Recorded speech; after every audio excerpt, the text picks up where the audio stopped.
was recently asked a question about how to get into some of these pullbacks. So if the market is moving higher and you want to get into the next pullback to try to participate in that next move higher, how do you know where to get in at the pullback?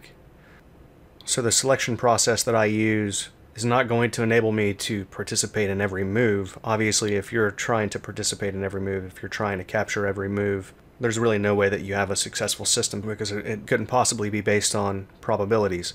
There's really no way that you'll be able to participate in all of the moves throughout the day, and you will inevitably miss out on many of the moves as you're sitting waiting for all of the right things to come together. So one of the things that I do look for is a little bit deeper pullback. If I'm looking to initiate a trend trade and get just the very next push out, not looking for a massive winner, but something similar to the previous wave. So this wave was about like so.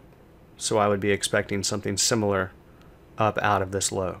All right, so if I were looking for one of these smaller day trades, which in fact this really isn't all that small. I mean, this is about 37 ticks, so not too small, but not too large either. So what I look for is obviously a retracement. I'd like to see it come back to about 50% or so, or a little deeper. And before I attempt a move higher, I like to see the potential for a move in favor of the trade. So as we're coming down like this, you see we don't have any kind of pullback back to the upside. We don't get an attempt at a move higher until right here. So if it were to move from right there, then I would have missed it. Okay, because we're not at an area. We've only pulled back about 38.2%, really about 40%. We haven't pulled back to the 50, and I don't have any kind of signal in the volume, and we haven't attempted a move higher first. So I want to see an attempt at a move higher. I want to see that fail, and I want to see that fail on some kind of a volume signal. In this case, we have a weak climax breaking this previous low, followed by a weak churn bar, and then another weak climax back down, which is also a minor spike in the relative volume. And then finally, right here, we also have a minor spike, but it is what's called a climax. But see, it's not a selling climax. All right, it's not moving straight down into a kind of a climactic amount of selling coming into the market. Really what this is stopping volume. So we're coming down, and then you have a lot of buying coming in on that bar right here. Okay, so that's stopping the move lower, and it's turning it back up. So this is the first conviction that we have a lot of volume coming into the market to buy and to potentially push this thing higher. So I'm either going to buy on that bar, or I'm going to look for a pullback to about the midpoint of the bar. And then I would get in possibly right here, or I would have missed it.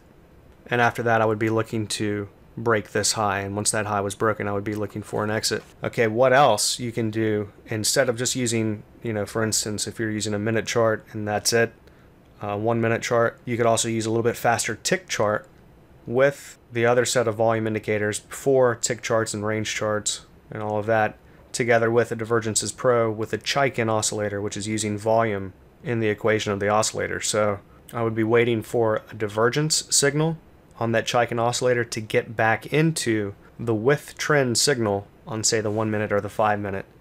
And of course, at the end of this move, we have a churn bar, and it's really volume divergence as well, although this spike in volume right here was not at the low of the bar. It was actually the very next bar turning back up. So we have 2 churn bars back to back into this low. On bullish divergence, we have a minor spike at this low, and then it turns up, and we get that climax bar, which is really not a climax, but it's the beginning of a new move to turn back up. And then for a potential target, we would look for some kind of similar trajectory to this move, or possibly make it back to the median line. But see, in this case, we don't make it back to the median line, but we do move right to the 61.8 extension following the CD projection. You see that?